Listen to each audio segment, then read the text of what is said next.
নির্বাচনে আমরা ভোট দিতে পারি নাই, 54 বছর ধরে যে রাষ্ট্র কাঠামোর মধ্যে আমরা শুধু কর্তৃত্ববাদের জন্ম দিয়েছি। আবার যদি সেরকম নির্বাচনের আয়োজন হয়, এই নির্বাচন তো জনগণ মেনে নেবে না। আয়োজন করেই এর সমাধান করতে হবে।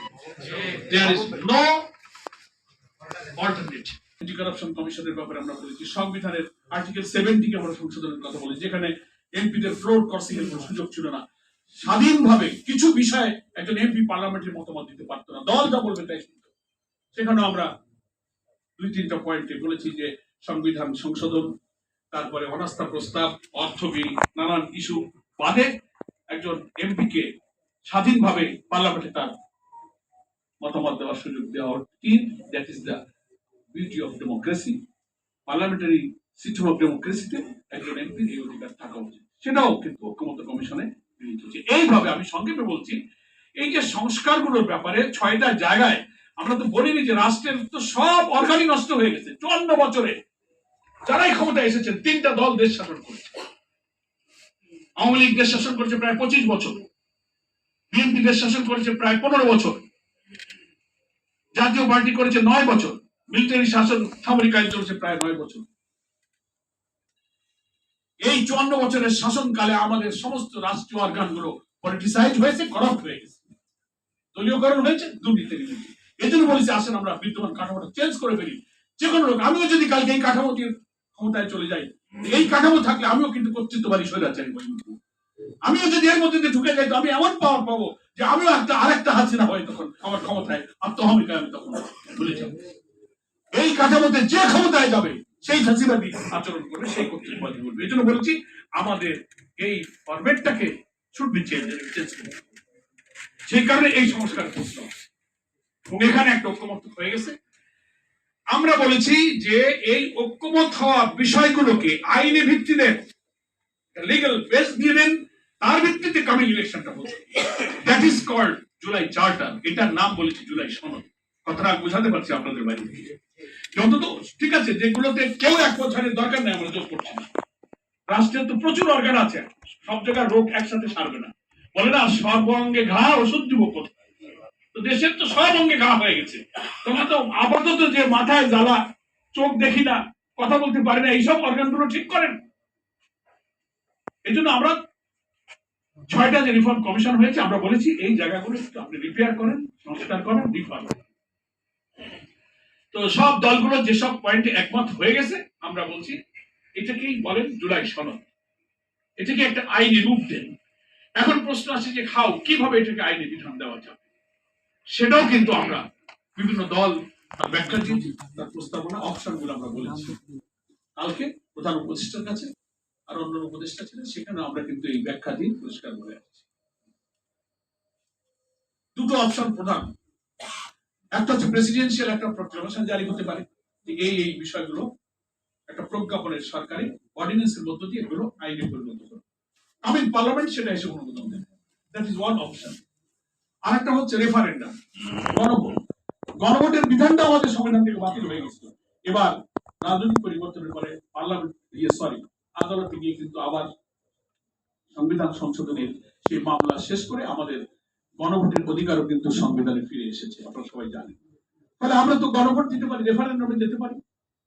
এক্সাম্পল তো আছে, আপনারা জানেন, যাদের একটু বয়স বেশি, আমি তো তখন ছোট ছিলাম। 70 সালে যখন এদেশে নির্বাচনে শেখ মুজিবুর রহমান যখন সংখ্যাগরিষ্ঠ আসন লাভ করলেন, পাকিস্তান আমাদের কথা বলছিলেন, তখন পাকিস্তানে কোনো প্র্যাকটিক্যালি কোনো সংবিধান কার্যকর ছিল না।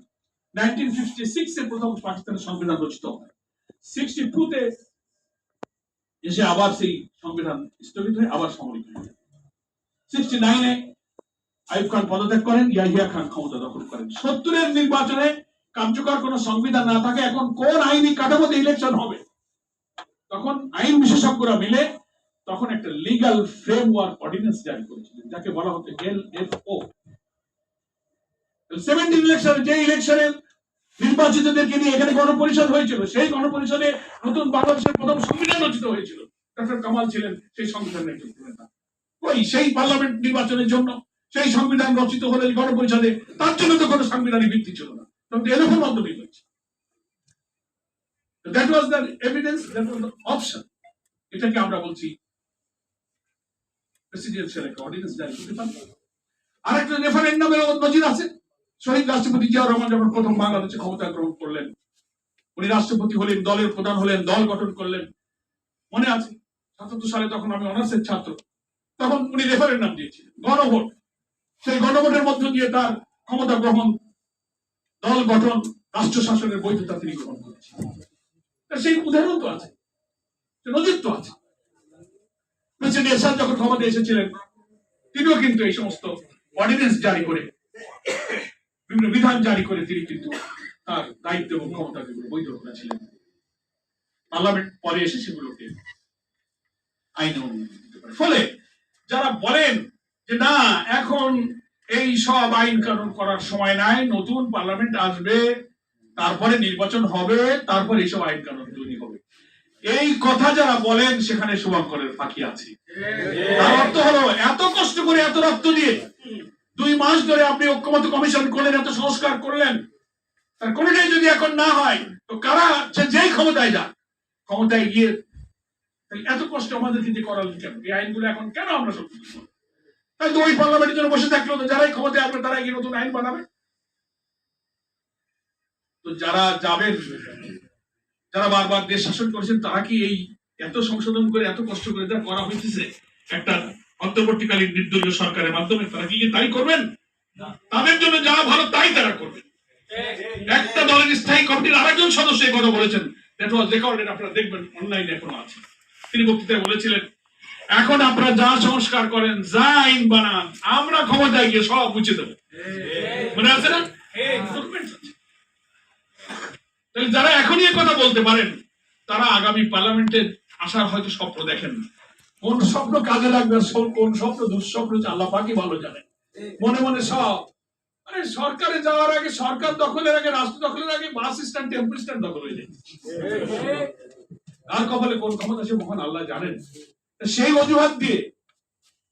অজুহাত দিয়ে পরবর্তী পার্লামেন্টে যে দেখে দিলে, তাহলে কেন এত কনসেনসাস কমিশন করলেন?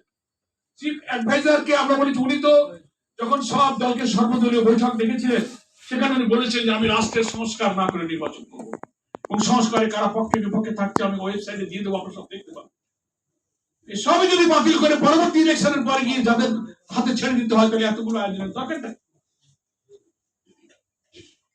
ইলেকশন কমিশনার চিফ তিনি আরেকটা কমেন্ট করে বসলেন মাঝখানে পিআর পদ্ধতি নিয়ে। তিনি বললেন যে এটা সংবিধানে নাই। আজব ব্যাপার, রাষ্ট্রের একটা সাংবিধানিক গুরুত্বপূর্ণ পোস্টে বসে সংবিধান আইন জানার লোক উনি। সংবিধানে তো নির্বাচনের কোনো পদ্ধতি লেখা থাকে না। এভরি আফটার 5 ইয়ার্স একটা পার্লামেন্ট ইলেকশন হবে, এটা আমাদের সংবিধানের বিধান। কোন পদ্ধতিতে নির্বাচন হবে, জনগণ, election commission will decide. PR পদ্ধতিতে হবে না, তাও তো লেখা নেই। আরো যদি প্রশ্ন তোলেন, সংবিধানে নাই, তো এই যে 26-এ যে ইলেকশন করবে, এটা কি সংবিধানে আছে? গত ইলেকশন 24 একবার হয়ে গেছে, শেখ হাসিনা করে গেল। সংবিধান যদি এতই মানেন, তাহলে 24-এর পরে 5 বছর অপেক্ষা করতে হবে, 29-এ তাহলে ইলেকশন হবে। এখন 26-এর ইলেকশন হচ্ছে, সেখানে কোন সংবিধান? ইউনূস সাহেব আসছেন কোন সংবিধান? এই জন্য মানে নিজেরা যখন আর কোনো বলার কিছু থাকে না, তখন অজুহাত করে বাঙালিতে হাইকোর্ট দেয়। বাঙালি বহুবার হাইকোর্ট দেখেছে। এই জন্য আমরা আজকে পিআর পদ্ধতিতে নির্বাচন ইস্যুটি পরিষ্কার আমি বলতে চাই যে পিআর পদ্ধতি এখন জনপ্রিয়, গ্রহণযোগ্য একটি পদ্ধতিতে পরিণত হয়েছে। দেশবাসীকে আমি বলবো, আমরা কালকেও বলে আসছি প্রধান উপদেষ্টাকে, যদি আপনি কোন কোন বড় দলের মতের কারণে চাপ অনুভব করেন, কোন পরাশক্তির প্রেসার অনুভব করেন, আপনি জনগণের কাছে চলে যান, আপনি রেফারেন্ডাম দেন, গণভোট দেন, সংবিধানে তো গণভোট আছে, সেখানে আপনি পিআর কে যুক্ত করেন। আর এই 20টা পয়েন্টের যে দলগুলো একমত হয়েছে, এটা জাতি মানে কিনা, এটাকে অন্তর্ভুক্ত করে পয়েন্টগুলো দিয়ে আপনি গণভোটের আয়োজন করেন। গণভোটে যদি পিআর পদ্ধতি না থেকে আমাদের কোনো আপত্তি নেই, যদি থেকে যায় অধিকাংশ মানুষের মত অনুযায়ী পিআর পদ্ধতিতে নির্বাচন হতে হবে। যারা ভোট কাটতে পারবে না, যারা ক্ষমতায় গিয়ে সারা জীবন ক্ষমতায় থাকার নেশা দেখবে, কর্তৃত্ব করবে, যে কালো অতীতকে বিদায় করছি, সেই অতীতকে যারা নিয়ে আসতে চায়, তারাই শুধু পিআর পদ্ধতি নির্বাচনকে ভয় পাচ্ছে। কারণ পিআর পদ্ধতি ইলেকশন হলে ভোটারদের প্রপার রিপ্রেজেন্টেশন হবে, ছোট বড় সব দলের অংশীদারিত্বের ভিত্তিতে একটা সরকার। যারা চাচ্ছেন যে না কর্তৃত্ব করে আমি সব খাবো লুটি পাটি, আমি শুধু ক্ষমতায় থাকবো, আর কারো ভিন্ন মতের কোনো সুযোগ নেই। Freedom of press, freedom of speech, freedom of assemble, যা বিগত দিনগুলোতে আমাদের ছিল না। কেউ ভাবছে যে ক্ষমতায় গিয়ে কেটে কুটে রাত্রিবেলা সব জমাটমা করে সমস্ত কায়দা কালাম করবো, প্রিজাইডিং, পলিং, এনফোর্সিং এজেন্সি, এগুলো সব হাতে নিয়ে আমার কায়দা করে নিয়ে নেবো। একক ক্ষমতায় চলে যাওয়ার একটা পদ্ধতি হচ্ছে বিদ্যমান পদ্ধতি।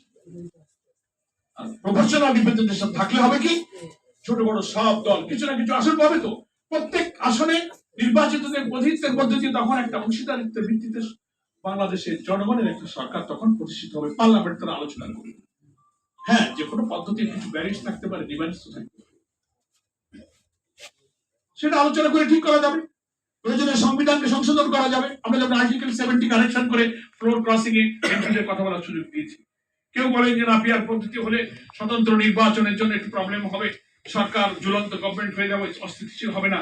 তো এগুলোকে সেফগার্ড দেওয়ার জন্য প্রয়োজনে আমরা সংবিধান সংশোধন করবো, কিন্তু আগে তো এক পদ্ধতি হবে ভাই। সেজন্য আমি কথা না বাড়িয়ে বলতে চাই যে জুলাই চার্টারের আইনে ভিত্তি দেওয়ার সুযোগ আছে। একটা হচ্ছে রেফারেন্ডাম, আর একটা হচ্ছে অর্ডিন্যান্স, প্রেসিডেন্সিয়াল প্রোক্লামেশন জারি করতে হবে। ফলে সংবিধান আইনে নাই এই কথা বলে বাঁচার কোনো সুযোগ নাই। দ্বিতীয় হচ্ছে পিআর পদ্ধতি হচ্ছে এখন বাংলাদেশে প্রত্যেকটি একটা দুইটা দল ছাড়া বেশিরভাগ ভোটারকে যারা রিপ্রেজেন্ট করছে তাদের সকলের মতামত হচ্ছে পিআর পদ্ধতি। আজকের এই গোল টেবিল থেকে আমি দাবি করবো, এটা নিয়ে কনফিউশন দূর করার জন্য ইলেকশন কমিশনকে বলবো, চিফ অ্যাডভাইজারকে বলবো, প্রয়োজনে জুলাই সনদে ঐক্যমতের ইস্যুগুলো পিআর পদ্ধতি যুক্ত করে আপনি এটাকে গণভোটে দিয়ে দেন। জনগণ যা ভোট দেবে আমরা তাই মেনে নেব। এটাই হবে জাতির মধ্যে কোনো বিশৃঙ্খলা। এবং এটা দিচ্ছেন না বলে আপনি পিআর পদ্ধতির সনদ ফাইনাল হলো না, সব দল এখনো স্বাক্ষর করলো না, চট করে আপনি ইলেকশনের দিন ঘোষণা করলেন। এতে একটা সংশয় তৈরি হয় না? জনগণ এখন, মানুষ তো পত্র পত্রিকা, অনলাইন, সোশ্যাল মিডিয়ায় কি হতে যাচ্ছে, ভোট হবে না, কারা ক্ষমতায় আসবে, অমুকের সাথে অমুক দেখা করতেছে, না জানে কি হয়ে যাচ্ছে। এই সংশয় দূর করার জন্য খুব দ্রুত সিদ্ধান্ত নেওয়া উচিত সরকারকে। এবং জাতীয় ঐক্যমত্য কমিশনকে আমরা অনুরোধ জানাবো এই গোল টেবিল থেকে, দ্রুত সকল দলকে আপনি ডাকুন, প্রয়োজনে চিফ অ্যাডভাইজারের নেতৃত্বে সর্বদলীয় জাতীয় রাজনৈতিক সংলাপ আহ্বান করেন। জাতীয় রাজনৈতিক নেতৃত্বকে নিয়ে আপনি গোল টেবিল করেন, জাতীয় সংলাপের আয়োজন করেন, সেটা লাইভ টেলিকাস্ট হোক, সারা দুনিয়া দেখুক কারা কি কথা বলছে, কোন দিকে জনমত আছে। এবং বহু দেশে আছে, ন্যাশনাল পলিটিক্যাল কোন ক্রাইসিস তৈরি হলে সরকার বিরোধী দল সকলে গোল টেবিলে আলোচনা করে এটা একমত হয়। আপনারা তো ইন্ডিভিজুয়াল কালেক্টিভলি সব মতামত নিয়েছেন, এক্সচেঞ্জ অফ ভিউজ করেছেন। এখন প্রয়োজনে এটাকে ঐক্যমত আনার জন্য ডাকেন, ডেকে আপনি গণভোটে যান। জনগণ যা বলবে আমরা তা মেনে নেব।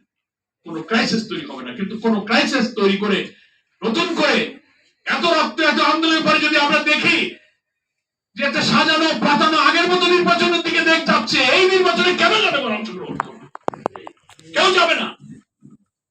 3টা নির্বাচনে আমরা ভোট দিতে পারি নাই, 54 বছর ধরেছে রাষ্ট্রীয় কাঠামোর মধ্যে আমরা শুধু কর্তৃত্ববাদের জন্ম দিয়েছি। আবার যদি সেরকম নির্বাচনের আয়োজন হয়, এই নির্বাচন তো জনগণ মেনে নেবে না। আয়োজন করেই এর সমাধান করতে হবে। There is no alternative.